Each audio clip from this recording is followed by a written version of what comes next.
आसमान से बरसते शोले और वातावरण में 40 डिग्री सेल्सियस से अधिक तापमान में अपनी दिनचर्या को अंजाम देना किसी जंग जीतने से कम नहीं है। गर्म पछुआ हवा के साथ चल रहे लू और धुक्कर में लोगों को दैनिक जीवन के काम काज को पूरा करना ही पड़ता है। प्राकृतिक इस मार को इंसान को ही नहीं बल्कि जीव जंतुओं और पेड़ पौधों को भी सहना और उससे बचना पड़ता है। इस भीषण गर्मी से बचने के लोग कई तरह के तरीकों और साधनों को अपनाते हैं। उन्हीं में से एक है भीषण गर्मी में बाहर निकलने के समय धूप चश्मों का उपयोग करना। लेकिन धूप चश्मा किस तरह का हो, धूप चश्मा से क्या लाभ है, क्या नुकसान है, आइए शहर के चश्मा दुकानों में देखते हैं किस तरह के चश्मा है और तकनीशियन से जानते हैं कि धूप चश्मा किस तरह का पहनना चाहिए।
अभी मैं ज्ञानू गुप्ता ऑप्टिकल दुकान में हूँ, जहाँ काफ़ी लोग जो है सनग्लासेस खरीद रहे हैं और आम दिनों में भी लेंस वाले चश्मा को यहाँ पर बनवाने के लिए लोग आते हैं। लोगों को काफ़ी फायदा मिलता है और ज्ञानू गुप्ता जी काफ़ी मिलनसार हैं। लोगों के जो है हर तरह की बातों को सुनते हैं, समझते हैं और जांच कर उन्हें चश्मा देते हैं। अभी इनके पास खास तौर से जो है धूप चश्मा का भी काफ़ी डिमांडेड है, फोटोक्रोमिक चश्मा का भी काफ़ी डिमांडेड है।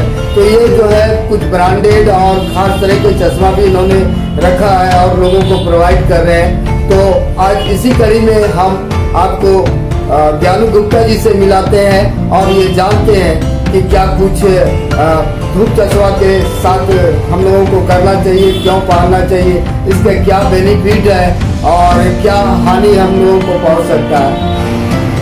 सर, इन दिनों काफ़ी गर्मी पड़ रहा है और ज़बरदस्त धूप है, तो ऐसे में लोग धूप चश्मा का प्रयोग करते हैं। आखिर धूप चश्मा का प्रयोग क्यों करना चाहिए? नमस्कार, पहले मैं आपको चंपा की तरफ जी आपका भी बहुत स्वागत है। सबसे पहले आपका स्वागत है हमारे स्थान में। और जैसा कि गर्मी अभी बहुत ज़्यादा तेज जी। ये देख रहे हैं जैसे जी। 42-43 डिग्री की गर्मी और इतना तेज धूप है जी और ये चमकदार धूप में आप समझ सकते हैं कि इतना तेज रोशनी जो आंखों की क्षमता से बाहर रोशनी आप देखते हैं तो जी। ऐसे समय पे आपके आंखों के जो रेटिना होते हैं पर्दे वो इसको सहन नहीं कर सकते। जी जी तो इससे बचने के लिए एक ही उपाय है कि आप उसको उसकी रोशनी को कम कर दें। जी उसका एक कृत्रिम उपाय है कि इस रोशनी को कम करने के लिए काला चश्मा, धूप वाला चश्मा या किसी भी तरह का कलर ग्लास आप लगाइए ताकि धूप आपकी आंखों पर कम पड़े और रेटिना को कम से कम नुकसान पहुंचाए। जी। किस किस तरह का चश्मा अभी मार्केट में लेटेस्ट मॉडल में धूप का चश्मा सब जो है चल रहा है सर? क्योंकि लेटेस्ट में आप कहें तो अच्छे क्वालिटी के चश्मे हमेशा अच्छे रहते हैं आंखों के लिए। आप अच्छे कंपनी के ग्लास पहने, जिसमें बहुत सारी कंपनियां आ रही हैं जी। अभी। मैं नाम तो नहीं लूंगा कंपनियों का, लेकिन आप अपनी क्षमता के अनुसार जो अच्छी क्वालिटी के कंपनी है आप उसके ग्लास पहनिए और अच्छे अच्छे ब्रांड अभी मार्केट में है। जी तो आप कहीं भी शॉप में जाएंगे वो आपको बताएंगे आप अपने किस तरह का आप पहनना चाहते हैं आपको मिल जाएगा। जी। धूप चश्मा अगर हम लोग गलत ढंग का प्रयोग करते हैं तो इसका क्या क्या प्रभाव पड़ सकता है? जी, इसमें होता क्या है कि जो बहुत काफ़ी सस्ते क्वालिटी के होते हैं उसमें जो ग्लास की क्वालिटी होती है उसमें रिफ्रैक्टिव इंडेक्स काफ़ी कम होता है। जी जिसके कारण वो जो लाइट आपका लेंस से गुजरता है वो काफ़ी धीमा गुजरता है, जिससे आपको देखने में हमिंग ऐसा लगता है कि आप चल रहे हैं तो आपको ज़मीन या सड़क जो है आपको उबड़ खाबड़ ऐसा दिखता है। ये काफ़ी कम सस्ते क्वालिटी में ऐसा हो जाता है, लेकिन आप अच्छी क्वालिटी का पहनेंगे 1.66 से ऊपर का रिफ्रैक्टिव इंडेक्स जिस ग्लास में होता है आपको बिल्कुल क्लियर नजर आएगा और आंखों पर कभी जोर नहीं पड़ेगा। जी। अभी मार्केट में सर जो है बहुत तरह के ऐसे भी चश्मे हैं जो देर शाम तक अंधेरे में भी लोग प्रयोग करते हैं। हालांकि वो गिलास होता है, सन गिलास होता है जिसको लोग फास्ट ट्रैक भी कहते हैं। तो इस तरह के क्या कुछ चश्मे अभी आए हुए हैं? जी हाँ, ऐसा कुछ बड़ी बड़ी कंपनियां हैं जो एक नाइट विजन बोल करके एक उस पे एक लेप चढ़ाया जाता है ग्लास के ऊपर। जी जो आप रात में भी अगर आपका ग्लास कलर भी है रात में आप उसको पहनते हैं तो आपको काफी विजन क्लियर नजर आता है। उसको नाइट विजन बोल करके आता है। जी उसमें एक कोटिंग चढ़ाया जाता है कुछ खास क्वालिटी का, उसमें केमिकल कोटिंग होता है जी। जिससे रात में भी आपको अच्छा दिखता है, साफ दिखता है। तो खास तौर से हमारे दर्शक ये जानना चाहेंगे, अभी अल्ट्रावायलेट रेज का काफी इफेक्ट पड़ता है आंखों पे, तो अभी कौन खास जो चश्मा है, जो धूप चश्मा है लोग प्रयोग करें? कुछ प्लास्टिक के भी चश्मे जो है मार्केट में लोग सड़क किनारे वो सस्ती है लोग पहन लेते हैं जिससे कई तरह के रोग होने की। थोड़ा सा क्लियर में हमें बताया। अभी जो है ऐसे यूवी कोटेड लेंस जो है बहुत ज्यादा प्रचलन में आया जब से ये ऑनलाइन बच्चों के क्लास होने लगे। उसमें मोबाइल से जो यूवी लाइट निकलता है या किसी भी गैजेट आप यूज करते हैं इलेक्ट्रॉनिक या लाइट आप सामने एलईडी लाइट जला करके पढ़ते हैं तो उससे जो यूवी लाइट निकलता है उससे आंखों के रेटिना पर्दे को हार्मफुल जो लाइट है उसको रोकने के लिए एक यूवी कोटिंग ग्लास आता है जिसको ब्लू रे कट बोलते हैं अभी। जी जी। और वो ब्लू रे कट अभी बहुत सारी कंपनी बनाने लगी है। पहले तो बहुत कम कंपनियां बड़ी कंपनियां बनाती थी जिसके काफी महंगे ग्लास होते थे। पहले 4000-5000 से नीचे कोई ग्लास ही नहीं आता था।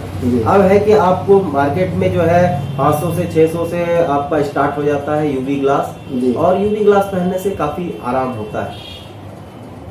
और फोटोजेनिक या वो बोलते हैं हम लोग जी हाँ, फोटोक्रोमेटिक लेंस, हाँ जिसको फोटोक्रोमेटिक बोल सकते हैं, शॉर्ट में पीजी ग्लास भी बोलते हैं उसको। उसमें एक खास केमिकल उस ग्लास में मिक्स कर दिया जाता है जो धूप में सन लाइट जैसे ही उस पर पड़ा वो बिल्कुल डार्क हो जाता है, ब्लैक हो जाता है और जैसे आप रात में या शाम में या रूम के अंदर आते हैं ये व्हाइट हो जाता है। इसे फोटोक्रोमिक बोलते हैं। ये भी काफी अच्छा ग्लास होता है और खास करके उन लोगों को जो लाइट को सहन नहीं कर पाते हैं, जिनको फोटोफोबिक है, जिनको लाइट ज्यादा देखने से सर में दर्द हो जाता है, उसके लिए वो बहुत बेस्ट ग्लास है, वो पहनना चाहिए। वो प्लास्टिक वाले जो चश्मे जो है सस्ते 100-50 रुपए में भी मिलता है सड़क किनारे में, या उनको पहनने से क्या क्या मतलब की दिक्कतें होती हैं? हाँ, ऐसा मिलता है। देखिए शौकिया लोग जो है वो तो काफी सस्ता पहनते हैं लेकिन अब उसको मना नहीं कर सकते हैं क्योंकि बहुत ज्यादा महंगा सबको हम बता नहीं सकते, लेकिन अगर बहुत कड़ा धूप है तो आप पहन ले 10-5 मिनट, 15 मिनट, 20 मिनट पहन ले तो कोई बहुत हार्मफुल नहीं है। आप समझ ले कि हमको इसको कम पहनना है, ज्यादा यूज नहीं करना है। लेकिन अगर धूप से, हवा से और धूल कण से बचना है तो आप थोड़ा सस्ता भी पहन सकते हैं। ऐसा मना नहीं करेंगे हम कि आप बिल्कुल ना पहने उसको, लेकिन आप कम पहने उसको। सर अभी बहुत ज़्यादा धूप पड़ रहा है, जैसा कि सब लोग जान रहे हैं, 42, 43, 44 डिग्री तक भी धूप चल रहा है। तो ऐसे में आप एक टेक्नीशियन भी हैं, सन ग्लासेस के भी और जनरल ग्लास जो कॉमनली लोग यूज करते हैं, तो आप क्या संदेश देंगे अपने शहरवासी को? मैं सबको यही कहूँगा कि आप जब भी चश्मा पहने जी, तो सबसे पहले आप अपने को ये ध्यान में रखें कि जब चश्मा पहनने के बाद लगातार आपके सर में दर्द होना शुरू हो जाए जी। तो आप समझ लें कि मेरा चश्मा का नंबर बदल रहा है। जी, सर में दर्द हो जाए, पढ़ने में हेजी लगे, आपको पढ़ने के समय किताब को आपको आगे पीछे करना पड़े तो आप समझ लें मेरा चश्मा खराब हो रहा है। अब 6 महीने का एक मोटा मोटी बना लें कि 6 महीने के बाद हमको चश्मा बदल लेना है, या चश्मा पूरा बदल लें या फिर उसके लेंस आप फिर से चेकअप करवा के बदल लें। और नहीं बदलते हैं तो लगातार आप एक ही नंबर पहन रहे हैं और आपके आंखों का नंबर बदलता जा रहा है और वो प्रेशर आपके आंखों पर सरदर्द हो जाएगा और बहुत सारी डिजिटल अभी खास करके धूप जो अभी इतना कर रहा है, इसके लिए क्या कहेंगे? अभी तो धूप से सबसे पहले बचना है। आप ज्यादा से ज्यादा कोशिश करें कि बहुत ज्यादा तेज धूप में ना निकले। आंखों के अलावा भी बहुत सारी बीमारियां आपको धूप से हो सकती है। आप अभी देखते हैं लू बच्चों को लग जाता है, आप डिहाइड्रेशन हो जाता है, तो आपको बचना है। और सिर्फ आंखों को बहुत ज्यादा काम है तो आप काले चश्मे, अच्छे गॉगल्स लगा करके निकल जाए और भरपूर पानी पी कर निकले। साइज का भी कुछ इसमें इफेक्ट होता है सर क्या? जी हाँ, आप अगर ऐसे बड़े ग्लास आप धूप में लगाकर चलेंगे तो थोड़ा साइज बड़ा हो तो ज़्यादा बेहतर है, ताकि आपको लाइट से भी बचाता है और हवा का जो झोंका होता है, धूल भरा हुआ हवा, उससे भी आपको, क्योंकि इसमें हवा तो बिल्कुल गर्म अभी चल रहा है और ज़्यादा गर्म हवा अगर आपके आंखों में टकराता है तो आपके आंखों के स्किन को जो है जला देता है और हेमरेजिंग भी हो जाता है। इससे आपके आंखों के अंदर बहुत छोटे छोटे नस होते हैं और वो फट जाते हैं इतना ज़्यादा गर्म हवा टकराने से। ऐसे तो आंखों में आंसू ऑटोमेटिक बनता है उसको गीला रखने के लिए, लेकिन बहुत ज़्यादा तेज हवा और गर्म हवा टकराएगा तो वो भी सूख जाता है और आंखों को लाल कर देता है। बहुत बहुत धन्यवाद सर आपका हेलो चंपा से बात करने के लिए। जी बहुत बहुत धन्यवाद राजेश जी आपका। मैं हेलो चंपा का बहुत बहुत शुक्रगुजार हूँ। आप मेरे पास आए और मुझसे बातें की, मैं आपको धन्यवाद। Okay, thank you sir. Thank you. Hello Champa देखने के लिए आप तमाम दर्शकों का धन्यवाद।